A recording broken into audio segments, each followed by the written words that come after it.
여러분들은 하나님께서 교회 가운데 행하신 놀라운 일 하면 무슨 일이 가장 먼저 떠오르십니까?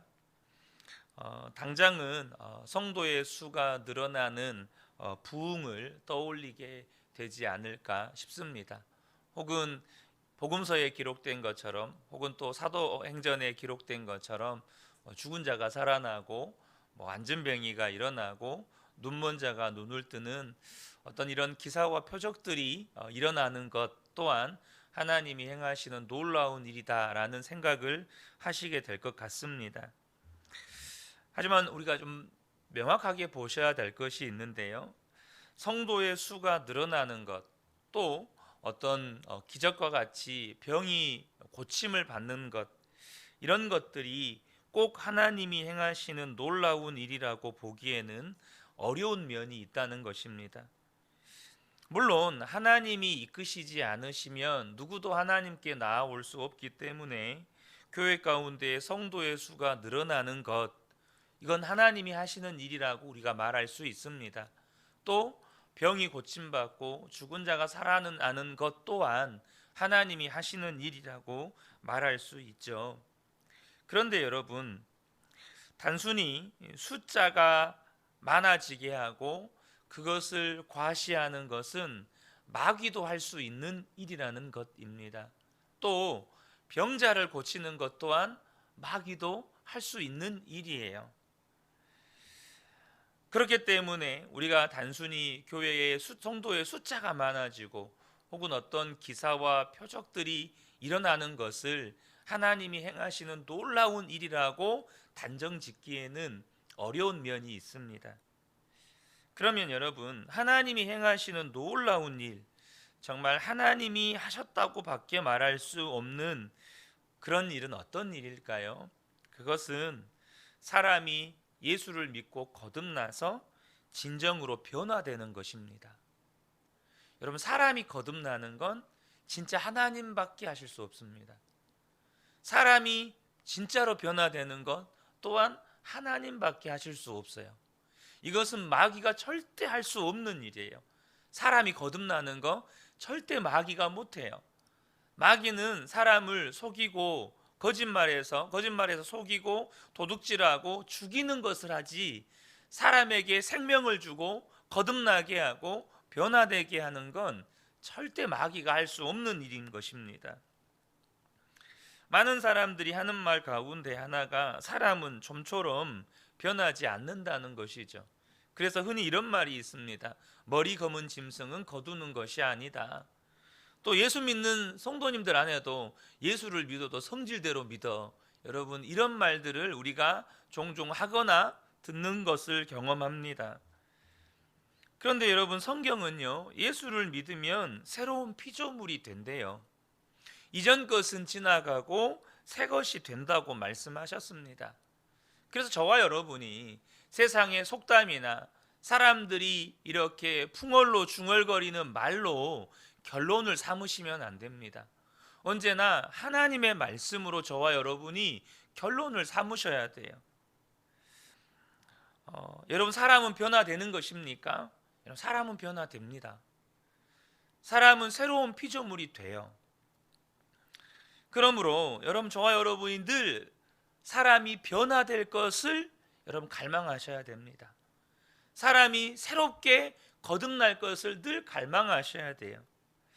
저에게 있어서 가장 확실한 그 증거는 바로 저 자신입니다. 제 자신이 변화되고 있다는 사실을 저 스스로가 부정할 수가 없는 거예요. 주님을 바라보는 눈이 뜨이면서 끊을 수 없는 죄를 끊게 되고, 나를 인도하시고 내게 말씀하시는 주님의 음성이 더욱 선명해지고, 내 안에 기쁨과 감격이 또 감사가 회복되고, 제가 스스로 알고 느낄 만큼 제 내면에서 일어나는 내적인 성결의 변화에 대해서 특별히 2021년은 잊을 수 없는 해가 될 것 같습니다. 오늘 이 시편 말씀을 읽어보면 1절에 이 시편 기자인 다윗이 이렇게 하나님을 부르면서 기도를 시작합니다. 내 의의 하나님이여 라고 이렇게 하나님을 부르면서 이렇게 기도를 시작해요. 근데 여러분, 이 내 의의 하나님이여 라는 표현이 굉장히 중요한 표현인데요, 내 의의 하나님이라는 표현에는 어떤 의미가 담겨져 있냐면 자기가 의롭다는 의미가 담겨져 있습니다. 자신이 의롭다고 하나님 앞에 고백하는 거예요. 그래서 하나님을 내 의의 하나님이여 라고 고백하는 것입니다. 3절에도 보면 여호와께서 자기를 위하여 경건한 자를 택하신 줄 너희가 알지어다. 내가 그를 부를 때에 여호와께서 들으시리로다. 자, 이 말씀 안에도요, 어떤 의미가 담겨져 있냐면 자신이 경건한 사람이라는 뜻이 담겨져 있는 겁니다. 하나님은 경건한 자를 택하시고 내가 그를 부를 때에 하나님이 내 기도를 들으신다. 이 말은 내가 경건한 자를 택하신 하나님이 나를 택하셨다라는 말입니다. 그러니까 이걸 직접적으로 이야기하면 내가 의롭다, 내가 경건하다, 이런 말이 담겨져 있는 거죠. 여러분은 지금까지 신앙생활을 해오면서 혹시 이런 식으로 말하는 사람을 만나본 적이 있습니까? 나는 의롭다, 나는 경건하다. 여러분, 혹시 이런 말을 여러분 듣게 된다면 어떤 마음이 드십니까? 일단은 거부감이 들죠. 여러분, 아무리 훌륭한 삶을 살아와도 누가 그분에게 참 훌륭하십니다, 참 의롭고 경건하십니다 라고 말을 하면, 아니 제가 어떻게 그럽니까, 저는 그런 사람이 아닙니다, 이렇게 말을 해야 참 사람이 괜찮네, 사람이 참 겸손하네, 이런 생각을 하죠. 근데 나는 의롭다, 나는 경건하다 라는 말을 하면 사람 참 교만하네, 저 사람 그렇게 안 봤더니 참 사람 안 된, 못 쓰겠네, 여러분 이런 마음이 들잖아요. 누가 감히 자기가 선하다고 또 경건하다고 말할 수 있습니까? 여러분, 털어서 먼지 안 나는 사람이 어디 있습니까? 그런데 지금 시편 기자가 그 말을 하고 있는 거예요. 6절을 보면 여러 사람의 말이 우리에게 선을 보일 자 누구뇨 하오니 여호와여 주의 얼굴을 들어 우리에게 비추소서. 지금 사람들이요, 사람이 선하면 얼마나 선해, 그 속을 다 들여다보면 더럽고 흠도 많은 거지, 선한 사람이 어디 있고 의로운 사람이 어디 있대? 이런 말을 할 때 지금 다윗이 하나님, 사람이 그런 말들을 하면 주님의 얼굴빛을 우리에게 비춰주십시오, 지금 이 말을 하는 거예요. 무슨 말이죠? 사람이, 선한 사람 어디 있대, 의로운 사람 어디 있대, 이런 말들 하면 하나님께서 여기 있잖아 하고 우리를 지목해 주십시오 라는 말입니다. 참 대단하죠. 사람들이 거룩한 사람이 어디 있습니까, 의로운 사람이 어디 있습니까 하면 하나님 우리를 지목해 주세요 라고 지금 다윗은 이야기하고 있다는 겁니다. 여러분, 어떻게 이런 표현을 할 수 있을까요? 저는 오늘 먼저 이 말씀을 통해서 우리 성도님들과 함께 나누기를 원하는 것은, 오늘 이 말씀이 하나님께서 저와 여러분에게 우리가 진짜 무엇을 위해서 기도해야 할지를 가르쳐 주고 계시다고 생각합니다. 여러분은 여러분 자신이 예수를 믿고 정말 선해지고 의로워지고 경건한 사람이 되었다고 자신 있게 말할 수 있습니까?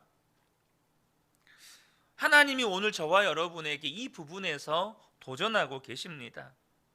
너는 정말로 예수를 믿고 의로워지고 선해졌느냐? 너는 정말로 거듭나서 변화되었느냐? 하나님께서 저와 여러분에게 물으신다는 것입니다.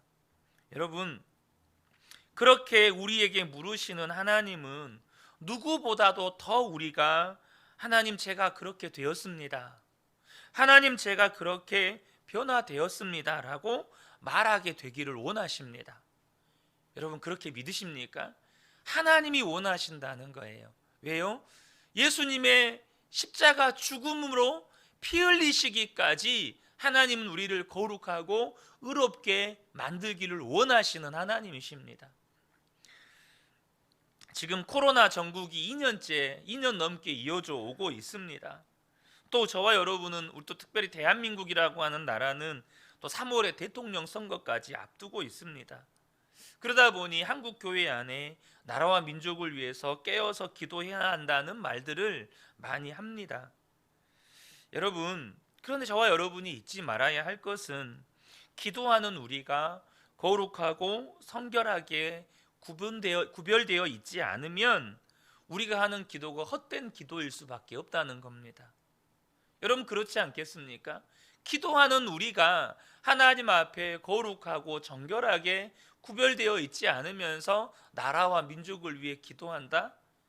여러분, 그것은 바알 제사장과 아세라 선지자들이 여러분 엘리야와 기도할 때 그들이 헛된 신에게 구한 기도였기 때문에 응답이 없었지만, 여러분, 거룩하게 구별되지 않는 자가 드리는 기도 역시 하나님이 응답하실 수가 없는 겁니다. 그래서 저와 여러분에게 정말로 시급한 것은 경제적인 어려움이나 혹은 다음 대통령이 누가 되느냐가 아니라 예수 믿는다고 하면서도 온전히 변화된 삶을 살지 못한 우리 자신에게 있는 겁니다. 여러분, 지금 코로나 문제가 해결되는 게 시급한 게 아니에요. 경제적인 어려움이 해결되는 게 시급한 게 아닙니다. 다음 때 대통령이 누가 되느냐가 우리에게 시급한 문제가 아닙니다.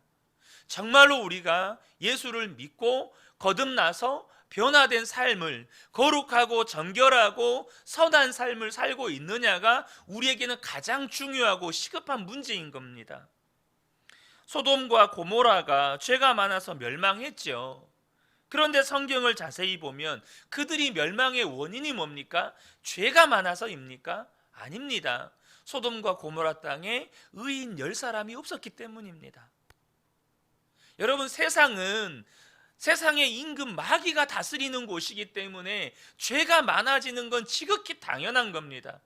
그럼에도 불구하고 그 세상을 향해서 하나님이 심판을 늦추시는 이유는 여러분, 죄가 없어져서가 아니고 여전히 그 땅을 위해서 기도하고 부르짖는 의인이 있으면 하나님께서 심판을 미루시는 겁니다. 마찬가지로 하나님께서 이 땅을 여전히 심판하지 않으시고 하나님의 의로운 오른손으로 붙들고 계시는 이유는 의인 10사람의 기도 때문인 겁니다. 그러므로 여러분, 지금 이 땅이 경제적인 문제가 해결이 되고 코로나 문제가 해결이 되고 혹은 다음 때 대통령이 누가 되고가 중요한 게 아니고 저와 여러분이 의인 10사람으로 바르게 서 있는 게 더 중요한 겁니다. 그리고 그것이 하나님의 계획이에요. 저와 여러분이 정말로 예수 믿고 온전히 거듭난 삶을 산다면 하나님이 이 땅을 지켜주시는 겁니다. 지금 우리가 사는 이 사회는 점점 더 사회의 악이 심각하게 퍼져갑니다. 제가 가끔씩 드리는 말씀이지만 저희가 어렸을 때 보았던 TV 드라마에서는 여러분 뽀뽀신이 없었습니다. 다 아시죠? 어떻게 TV 드라마에 뽀뽀신이 나올 수가 있어요? 근데 지금 TV 드라마에서는요, 동성애조차도 그냥 가감없이 다루어집니다. 가족들이 보는 TV 드라마에서. 2절 말씀을 보면 인생들아 어느 때까지 나의 영광을 바꾸어 욕되게 하며 헛된 일을 좋아하고 거짓을 구하려는가. 그러니까 지금 시편 기자 다윗의 주변에는 다 죄를 좋아하고 거짓말하는 사람들이 지금 많다는 거예요.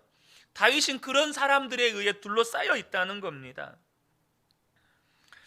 지금 세계가 여러분 대한민국을 사실 주목합니다. 그 주목하는 이유에는 여러 가지가 있겠죠. 사실 한류라고 해서 한국 문화가 지금 전 세계에 강력한 영향력을 주고 있습니다. 음악 시장, 영화 시장, 그것과 맞물려서 한국 사람들이 입는 옷, 또 먹는 음식, 이런 것들이 전 세계 사람들에게 지금 영향력을 주고 있어요. 특별히 이 대한민국은 여러분 잘 아시는 것처럼 한각의 기적을 이룩한 나라라고 말하죠. 그도 그럴 만한 것이 2차 세계대전 이후에 세계에서 두 번째로 가난했던 나라, 그러니까 외부의 원조가 없이는 살 수 없었던 나라였는데, 그 나라가 지금은 세계에 원조를 주는 나라로 바뀌었습니다. 바로 붙어있는 북한, 중국, 러시아 다 공산주의 국가 아니었습니까? 특별히 이 중국과 러시아는 세계에서 선두를 다투는 그런 강대국이었죠. 그런데도 불구하고 하나님은 이 나라의 정치적인 민주화를 이루어 주셨습니다. 그리고 여러분, 세계에 최근에 발표된 거죠. 세계에서 유일하게 개발도상국에서 선진국으로 진입한 나라는 우리나라가 유일합니다. 과거에 아르헨티나 이런 나라들은 개발도상국이었다가 지금은 그 개발도상국의 지위마저도 잃어버렸죠. 세계에서 가장 강력했던 소련은 아예 붕괴되고 해체되어 버렸고요.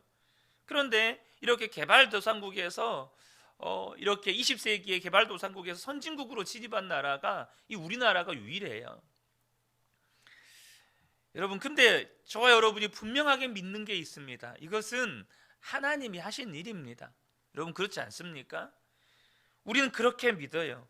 우리나라가 경제적으로 또 정치적으로 또 문화적으로 이렇게 번영을 이룬 데는 도무지 있을 수 없는, 선교 역사상 있을 수 없는 대한민국 안에 부흥이 있었습니다. 140여 년 전에 처음 복음을 받아들이고, 그래서 예수 믿던 사람이 있는지 없는지조차도 몰랐던 나라가 지금은 세계에서 두 번째 선교 대국이 되어 있죠.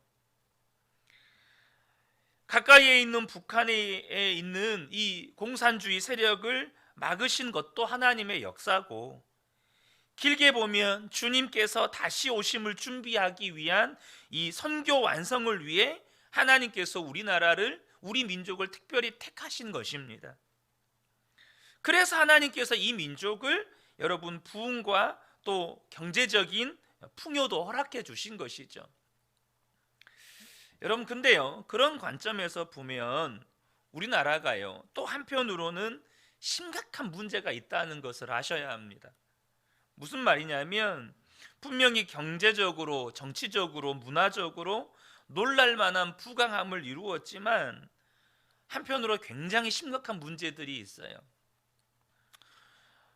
몇몇 그 지표들이 있는데요, 우리나라가 음란 사이트 접속률 세계 1위, 청소년 음주 흡연율 세계 1위, 이혼율 세계 1위, 자살률 세계 1위, 낙태율 세계 1위, 교통사고 발생률 세계 1위, 성형수술률 세계 1위.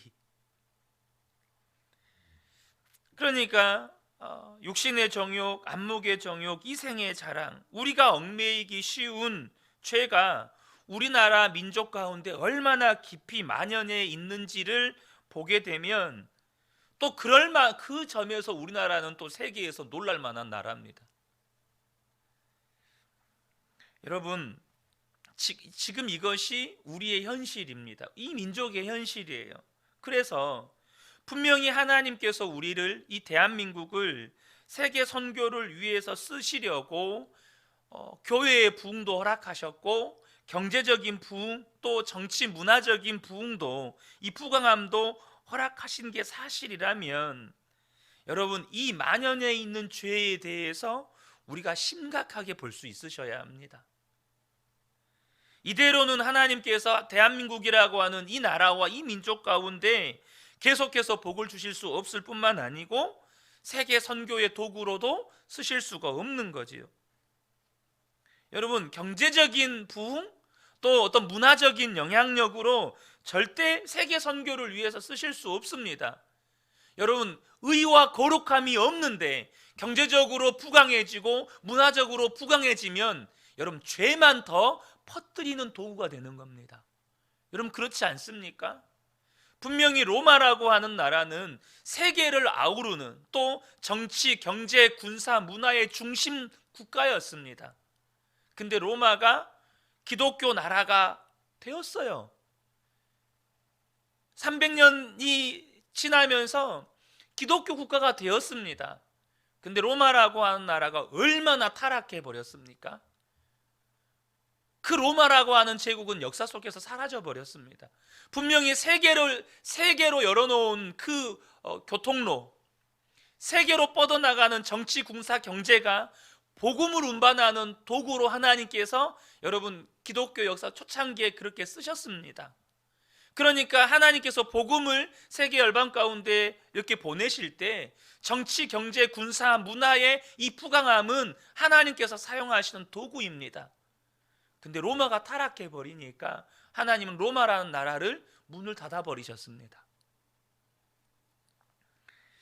우리에게 이게 심각한 게 뭐냐 하면 이 심각한 죄의 문제는 우리나라에 예수를 안 믿는 사람들만 이런 문제에 빠져 있는 게 아니고 예수를 믿는 사람들조차도 이러한 문제에 빠져 있다는 겁니다. 교회도 그리스도인들도 똑같은 상황에 빠져 있다는 거예요. 여러분, 우리 자신을 솔직하게 한번 들여다보자고요. 여러분, 세상 사람들이 얼마나 욕심이 많습니까? 돈 있는 사람들이 더 돈을 끌어모으려고 욕심 부리잖아요. 근데 예수 믿는 우리들은 욕심 없습니까? 심지어 목회를 하면서조차도 여러분 내 교회 그러잖아요. 내 교회가 부흥하면 다 된 거예요. 내 교회만 성장하면 좋은 거예요. 미움 다툼, 세상이 얼마나 싸우죠? 근데 여러분 예수 믿는 우리들은 더 이상 미움 다툼 없습니까? 안 싸웁니까? 거짓, 얼마나 세상은요 잘 속이는 게 또 그것도 능력이래요. 잘 속이는 것도 능력이래요. 그러면 예수 믿는 우리는 더 이상 거짓이 없습니까? 음란, 세상은 말할 것이 없죠. 그럼 예수 믿는 우리는 음란한 것에 대해서 은밀히 즐기는 것들을 다 청산했습니까? 믿는 성도들조차 자신 있게 대답할 수가 없는 거예요. 분명히 하나님은 한국 교회와 이 대한민국 교회의 성도들을 쓰실 계획을 가지고 계십니다. 그게 아니고서는 이 한국 교회의 부흥의 역사와 하나님의 역사는 설명이 안 돼요. 또 하나님이 지금 한국 교회를 사용하고 계십니다. 그런데 여러분, 분명히 여러 곳에서 이상 징후들이 보여요. 여러분 그렇지 않나요? 한국 교회에 경고를 주는 사인들이 보입니다. 여러분 경제가 무너지는 건 하루아침에 무너지는 게 아니고요, 다 사인을 줍니다. 나라의 위기가 닥치면 전쟁도 하루아침에 일어나는 게 아니고요, 전쟁의 전조 증상들이 있어요. 지금 우크라이나 러시아 사태가 심각하잖아요. 여러분 선전포고 없이, 전쟁의 전조 증상 없이 하루아침에 전쟁이 일어납니까? 그렇지 않습니다. 전조 증상들이 보여요. 한국교회도 마찬가지입니다. 방금 제가 질문을 드렸던 욕심, 미움, 다툼, 또 거짓, 음란, 이뿐만 아니라 수많은 죄들에서 다른 사람 볼 것 없이, 다른 교회 볼 것 없이 우리 교회와 나 자신이 하나님 앞에, 하나님 제가 거룩하게 되었습니다. 하나님 제가 의롭게 되었습니다. 하나님 제가 변화되었습니다 라고 다윗과 같이 말할 수 있느냐는 겁니다. 그러므로 저와 여러분에게 가장 시급한 기도 제목, 가장 중요한 기도 제목은요, 주님, 내가 이제 예수 믿었으니, 주님이 거듭났다고 말씀하셨고 새로운 피조물이 되었다고 말씀하셨으니 내가 정말로 의롭고 거룩하고 선한 삶을 살게 해 주십시오. 내 속에서부터 이러한 의롭고 거룩하고 선한 변화가 일어나게 해 주십시오. 이것이 우리에게 가장 중요한 기도 제목이 되어야 하는 겁니다. 거기에서부터 하나님의 역사가 시작되는 겁니다. 이 새벽에 함께 예배한 우리 모든 성도님들께 이 은혜가 충만하게 임하시기를 예수님의 이름으로 축복합니다. 아멘.